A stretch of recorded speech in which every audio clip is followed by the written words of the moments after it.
Welcome to SEAA-Sons. SEAA-Sons stands for Southeast Asian American Sons. This is the show for exploring the experiences of Southeast Asian Americans through the lens of two Southeast Asian American sons. Hello everyone, my name is Yang Lor and my co-host is... Hey, JN here, Jason. All right, Jason, it's been a couple weeks since we last recorded our previous episode. This is the second half of the episode. So episode 11, the previous episode was about career. We talked quite a bit about how we got to where we are today. And so this is a continuation of that conversation, but just slightly different. We're going to be sharing some tips on how to navigate, how to maintain success and productivity in your career. But before we delve into the topic for today, what's going on with you over there in China? We celebrated Golden Week last week, which is a national holiday for a whole week, actually. So I wasn't sure if I would have got it off, but lo and behold, it was observed. Maybe here's some news. I was approved for leave, so I'll actually be able to leave the country or visit home at some point. The only thing I'm waiting on is I have to renew my visa. So it's kind of funny. I didn't get to think about that until I was almost going to book my ticket. I'm like, wait a minute, how do I get back? That's where I'm at. I'm just looking forward to visiting home, especially during holiday season. I think that'd be nice. That's great to hear. How about you? Yeah, I not much. And there's not much. It's just I have routines, and week after week is pretty much the same. The one good thing that I do want to celebrate is this year I'm the undergrad program chair for our sociology department here at UC Merced, and so that means I take care of the undergrad program. But it's my first year, and my first year we have a big report due. We're undergoing program review, which means that we have to assess what we've done for the past essentially 8 years, because usually it's every 5 years, but we've been just pushing back the program review. And so we're reviewing 8 years of progress that our undergraduate program has made. And so we finished the first draft in under a month.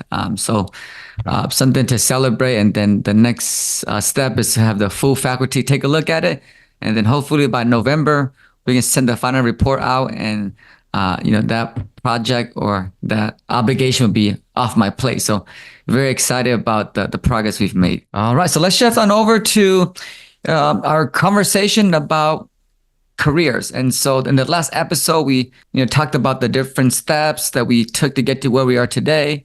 And so the conversation today is really about what tips do we have for people out there who are going through college or still trying to figure out what career they want to go into. And so I guess I can start off because I get this question quite a bit. I'm a professor of sociology, and sociology is a very broad field. The degree doesn't lead specifically to any job. And so we often get this question about what can you do with a sociology degree? And the answer is you can do anything you want with it. It's a degree where you learn about society, you learn about people, you learn about why they behave the way they do. Why people think the way they do. And so we study anything, everything related to human behavior, and that's applicable to a lot of careers. But the main issue is that because it's such a broad field, the responsibility falls upon the student to figure out what career they want to go into. And so I do think there's a misperception amongst, especially like first gen college students like us, or maybe from our parents, they expect our major to lead to a specific job. And we also have that, some of us have the misperception where we just feel like if I just go to college and get that degree and focus on getting good grades, that's enough for me to get a good job. But the reality is the degree gets you in the door. Which door that is depends upon your experiences. And so I tell a lot of my students, focus on doing well in your classes, but don't neglect like extracurricular activities like being part of a club, doing research with faculty, or taking part in internship, because these outside the classroom experiences are going to be much more critical for your future career success. Getting A's when you apply for a job, no one cares about your GPA. They care about your work experience, and they want to make sure that you're motivated, that you're passionate about what you do. And so the way to answer those questions is to bring up experiences that you have. And so I do tell my students, like, take advantage of things that happen outside the classroom, because that's going to be more critical to your future success. So that's one tip I would give is don't focus so much on classwork. Yes, graduating is important, but don't lose sight of the fact that you need to accumulate experiences, whether in student clubs, whether it's through internships, study abroad, or research experiences to help you prepare for your next career. I think to add to that, the work you have to do to get your degree are the skills you need to do other things as well. Like if you're able to earn your degree, it just shows that you're capable of doing a certain type of work or a certain amount of work. So that shouldn't be discounted. Regardless of your degree, you put in the work and effort to achieve it. And that itself already allows you to do a lot of things, especially beyond people that don't have a degree. Yeah, there's the reason why they have degree requirements on jobs, because if you have a degree, they know that you're capable of certain things. You're capable of written and or communication. You know how to think more objectively. You know how to be a critical thinker. And so these are kind of like the basic skill set that you learn from going to college. You know, folks who don't go to college might not be able to articulate as well as people who go to college because we're forced to do that in the classroom. But then the question becomes, how do you distinguish yourself from other college graduates? Because everyone who graduates from college is believed to have that same basic level of skills and knowledge. And so the next step is, you know, how do I distinguish myself to make me a competitive applicant for this specific job? So when I was teaching at Berkeley City College, I emphasize 2 points to students. So before we talked about imposter syndrome, where I'm just like, I don't know if I can teach. I'm not a teacher.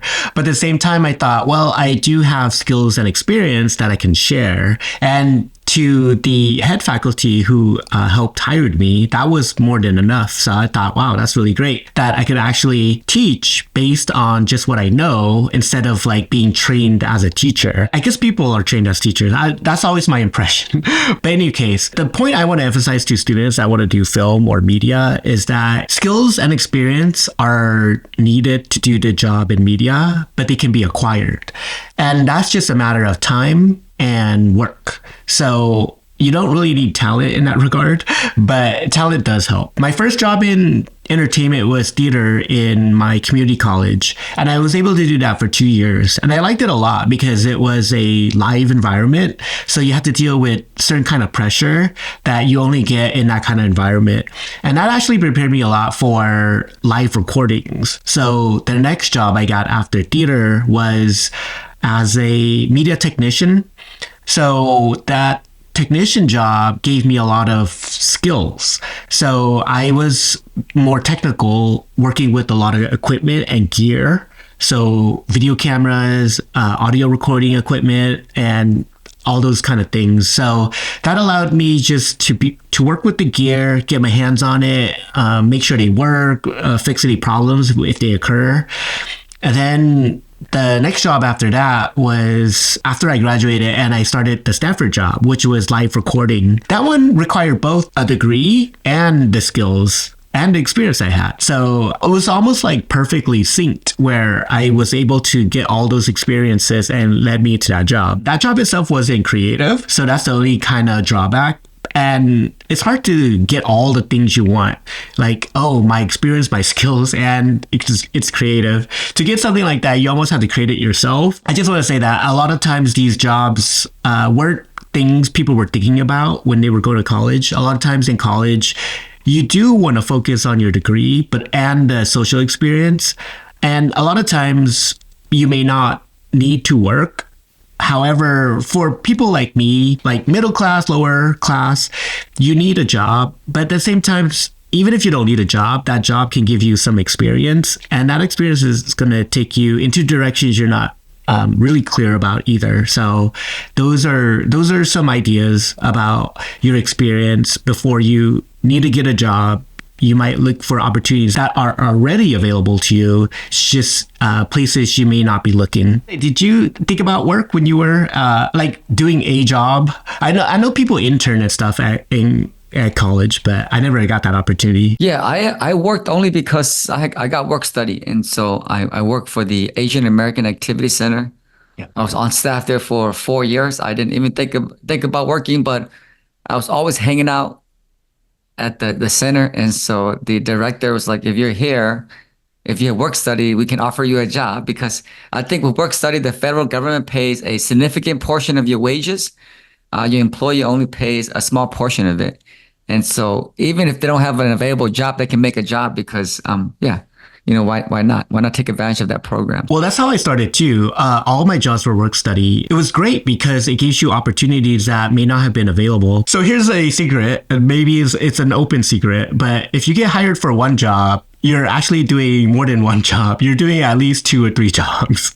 So it's because companies are trying to save money. They don't want to hire more people. They try to make use of all they can. Even if you're not qualified to do something, they'll just have it included in your tasks in one way or another. So it's hard to have more opportunities if the company themselves or the industry themselves are trying to cut costs. That relates to what you brought up earlier, that skills and knowledge can be acquired in the process of the job.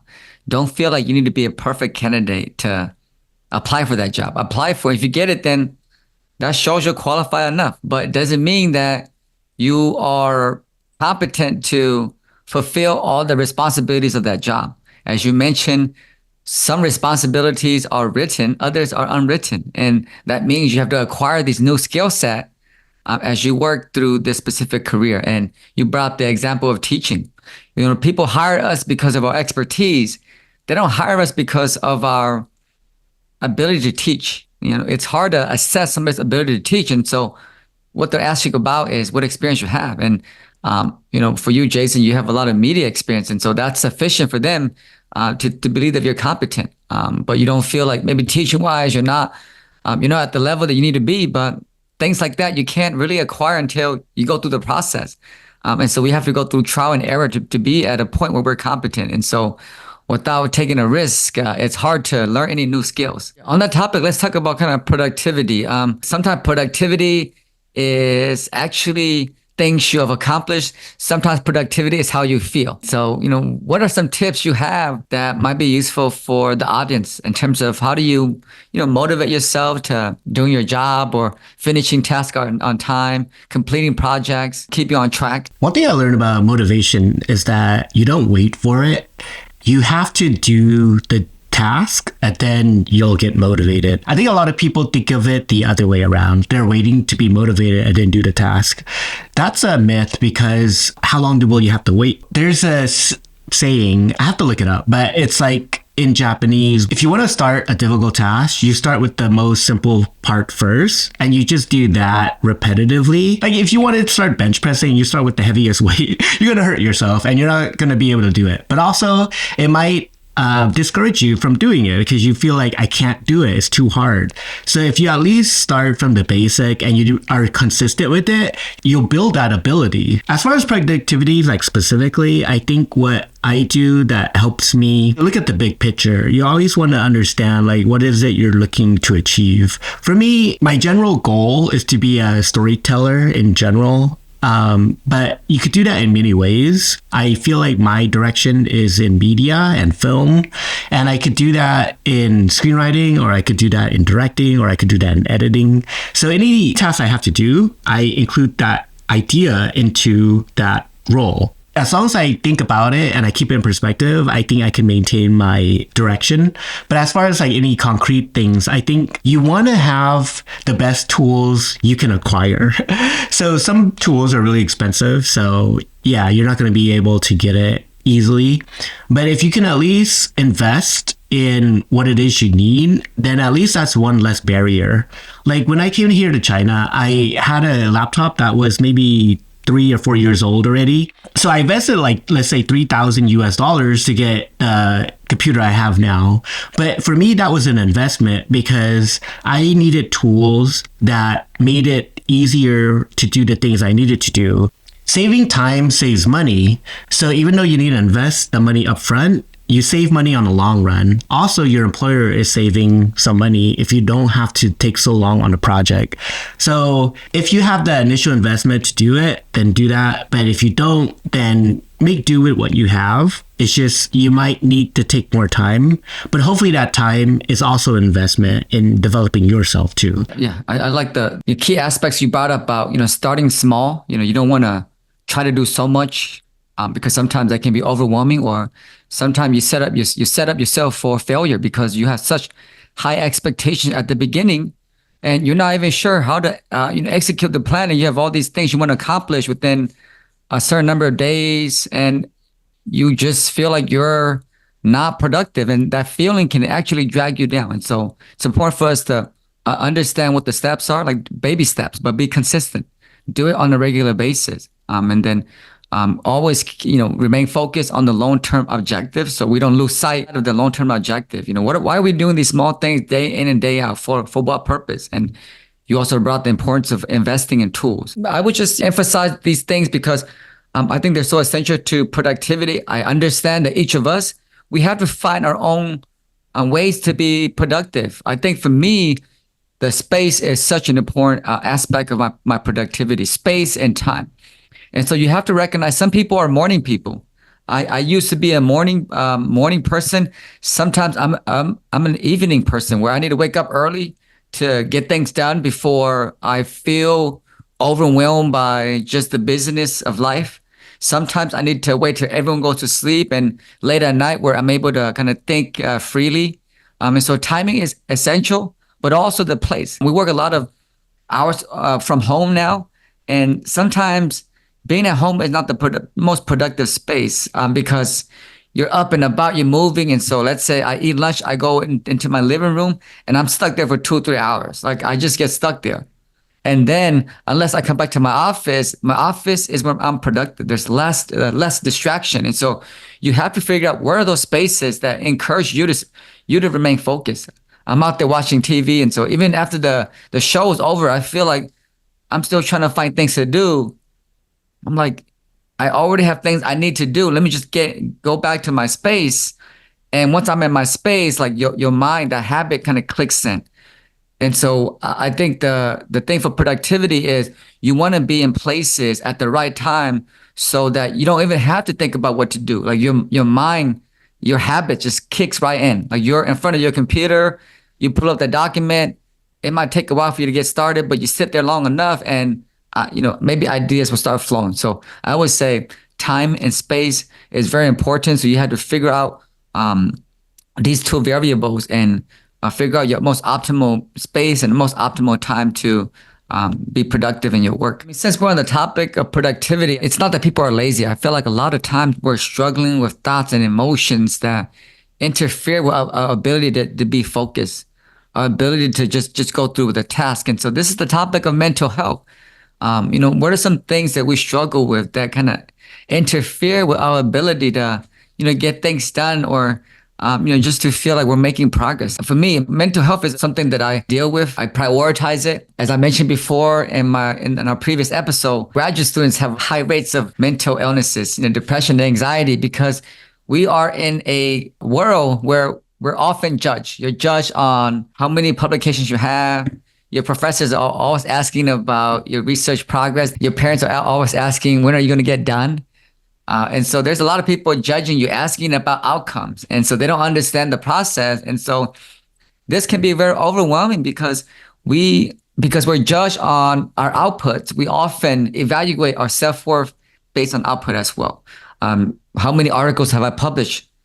Is it the top journals or not? And it's a very bad cycle. And so we deal with a lot of anxiety and depression because we feel like we're not good enough. And so sometimes people get stuck in that mode. And so for me, I think it's been, these are things I dealt with as a graduate student. And it wasn't so severe to the point where I didn't feel like I doing anything, but I just feel like I was doing my work, but I didn't feel good enough about myself. And I think that's so important for us to think about, is that sometimes even when you are productive, if you don't feel productive, you can feel like you're not making much progress. And so how do we kind of celebrate these small victories to help us keep us going instead of always waiting for those big moments to celebrate? And so for me, I think just learning about different strategies. And so, meditation, even doing yoga or just exercise,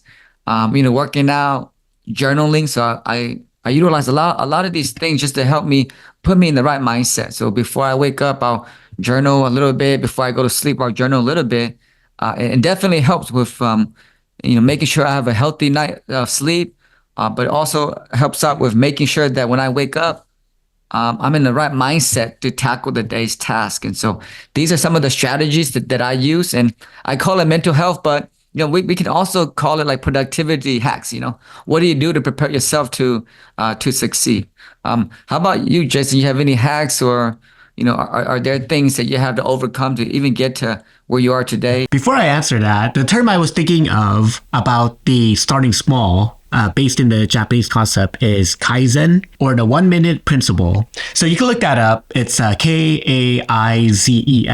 And then it's just the idea of doing something for 1 minute, and then that should allow you to build up from there. As far as mental health or productivity, for me, it's a hard one because I'm not really that kind of person who seeks help.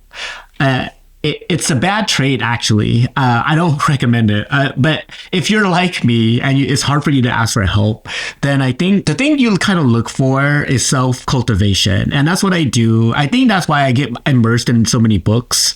I always look for an answer. I'm looking for something. And I read all these books because I think that's why. So in one sense, that weakness helps me build up a lot of my reading. But if reading isn't what you enjoy, and you want to get better, and you want to have a better space in mind, I think first just be aware of it. I think that's the first step, because if you're at least aware of it, then it'll allow you to look for other things. I guess I'll say this. One time I was faced with a problem. I couldn't figure it out. I didn't know how to solve it. And then I just felt like I needed to ask someone about it. And then I did. And then actually I felt really great. And then the person I spoke to felt really good about it too. That person felt like they didn't know how to help either, but by at least just talking about it, it allowed us to both feel the problem, but our friendship also felt a little bit more connected too. So I feel like the answer may not be obvious and you may not even find it, but the process of trying to solve the problem allows you to feel a little bit better.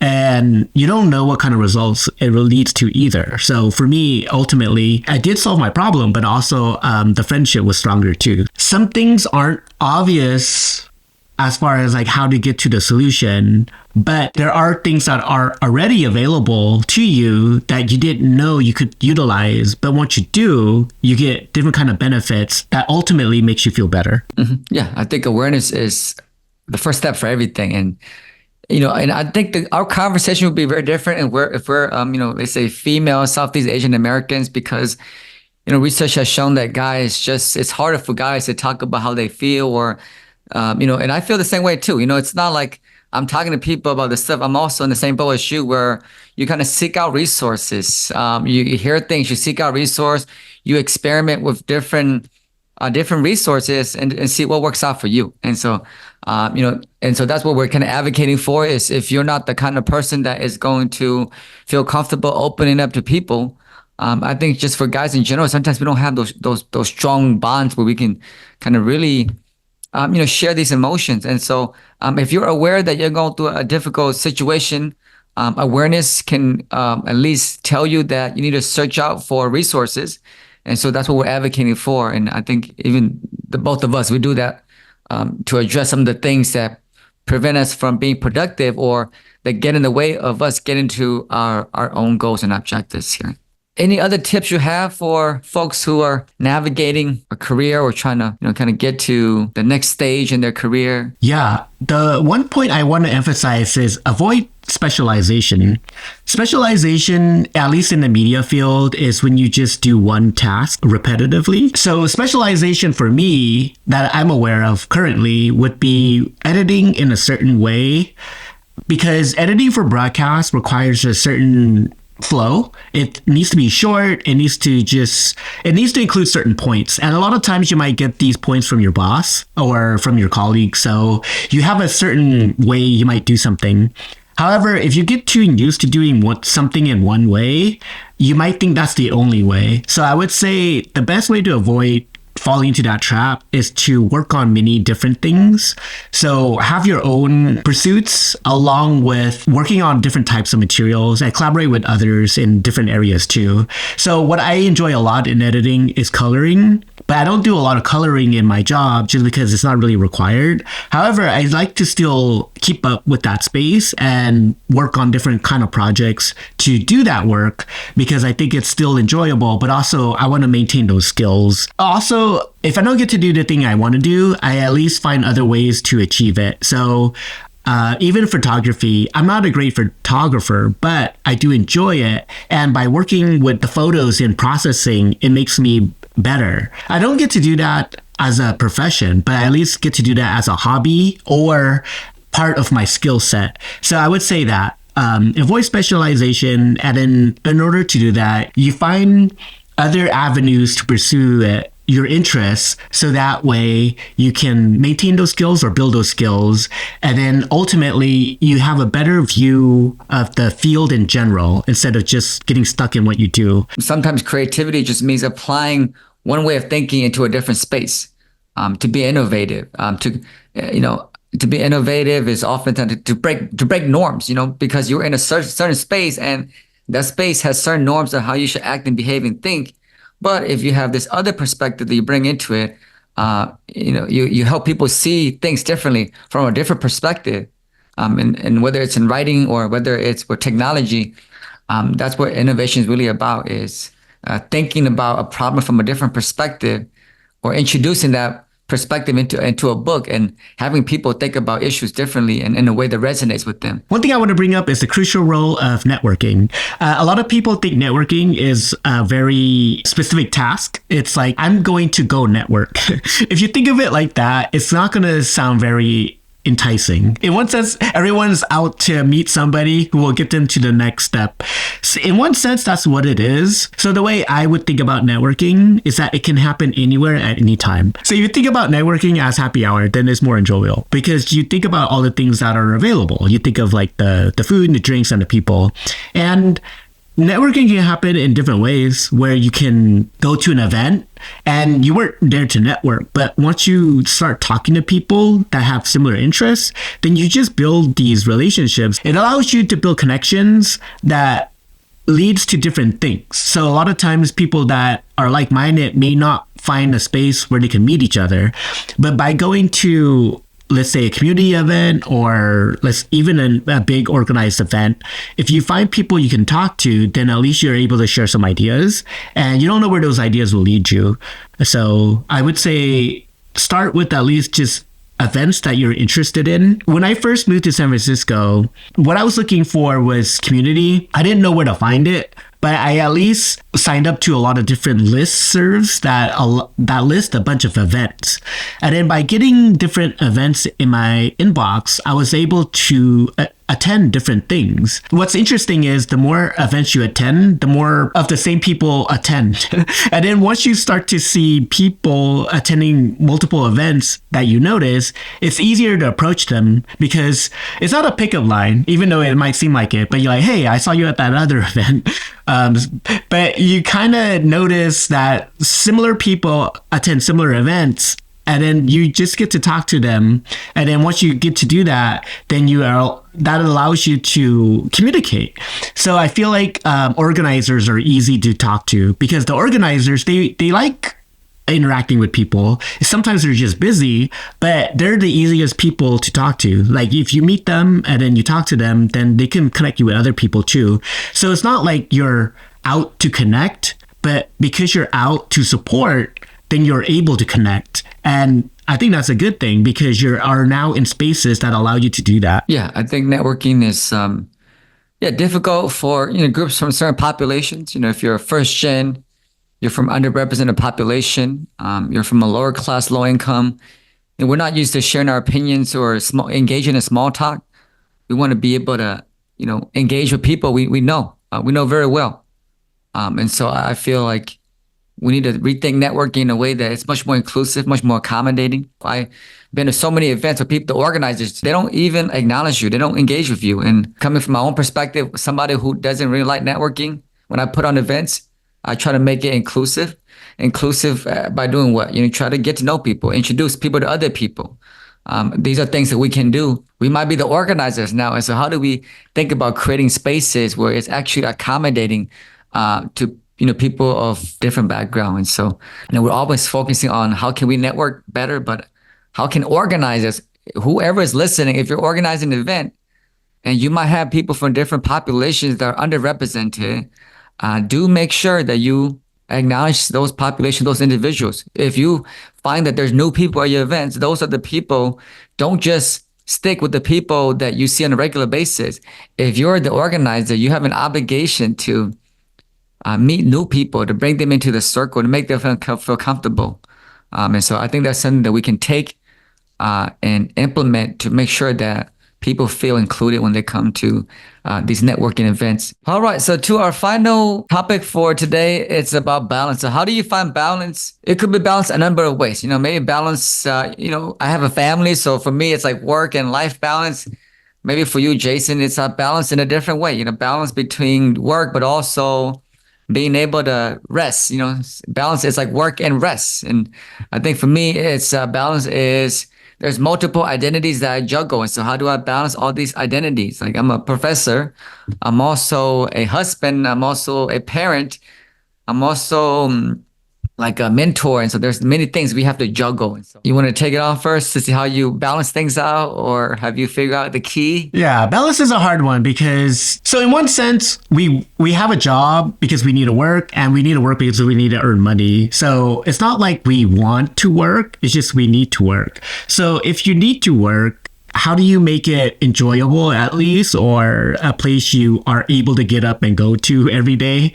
So the best way to balance that would be times, knowing when you should work and when you shouldn't work. Because if you work all the time, you'll actually will burn out and you'll get jaded. So the best way to do that for me is just to decide what time is work and what time is not work. It's hard to do if you have to take work home. I have to do that now, but at least it's not so rigid where it's like a schedule. So for me, I have a really loose schedule, and that works out really great because I could allocate different parts of the day to do different things, and it's very flexible. I don't have to just do those things at that time of the day. I think the best thing I've been finding out is kind of like what the mind and body wants. So if I have a set schedule, it's good because I could get into a routine.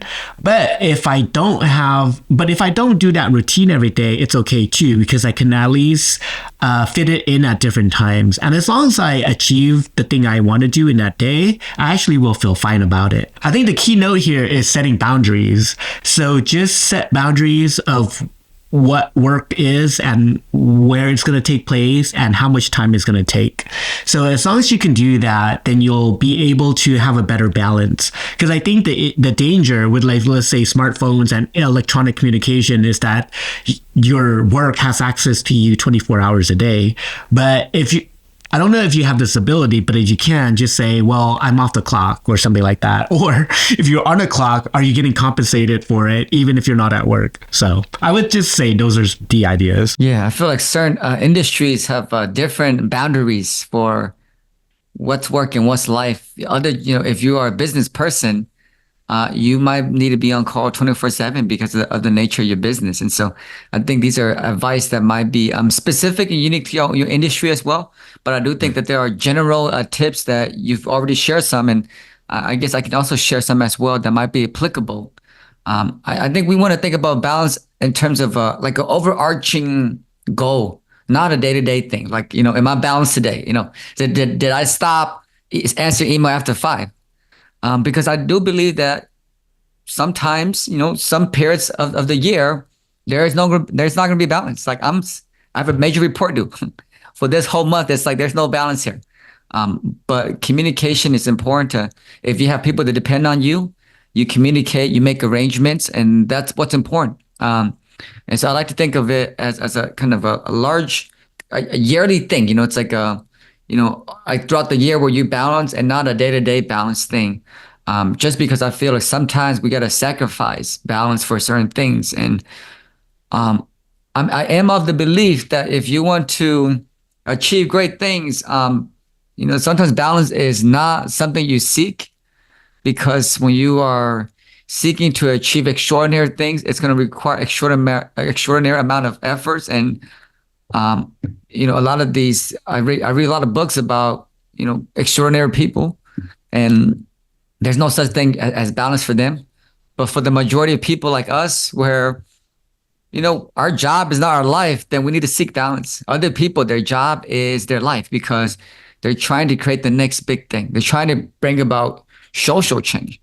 It's beyond them. It's not about them anymore. And so when you have a purpose like that, balance is out the door. It's really about accomplishing that goal at whatever cost. But for many of us, like, a job is just a job. It's to make ends meet. And so at that point, how do we create those boundaries that enable us to have a healthy balance between work and life? So extraordinary goals require extraordinary sacrifices. But we encourage people to do that as well. But if you're not seeking extraordinary changes, then seek a balance. Yes, that's very important, because you want to maintain and sustain. Yep. Keeping with the idea of seasons or seasoning, we go to our fair share of happy hour events and let's say holiday parties. What is a go-to drink that you may enjoy at a happy hour event? You ask that question, that means you have something already lined up. What's your go-to drink? If I go to a happy hour event, one drink I would get that's safe would be a beer, but it depends what beer they have. And if I don't like the beer, I would try the red wine, and because there's a lot of different reds. So yeah, that would be my go-to drinks. Either a craft beer or a red. I feel like I haven't developed the taste for a specific type of drink. Yeah, I'm not a very picky drinker. If it's anything to drink, it's good enough for me. But I feel like we have to get to a point where we have to be more discerning. I feel like we're at a station, a point where we can be more discerning about what we drink, because when you're young and poor, it's like anything to give you a buzz. But nowadays you want a good drink that enables you to have a good time and still be able to wake up the next day and feel fully normal. And I still got to figure out what that drink is. All right. So that concludes the second part of our episode on career. Hopefully you all found something worthwhile to learn about from this episode on tips and strategies on how to navigate and maintain success. I'll list the link to your profile in the description, and then for me, I'll list my LinkedIn, and then you can find different information about me, but also you can connect with me there. All right, so yeah, I enjoyed this episode as well, and we'll do it again next time. All right, so see you next time.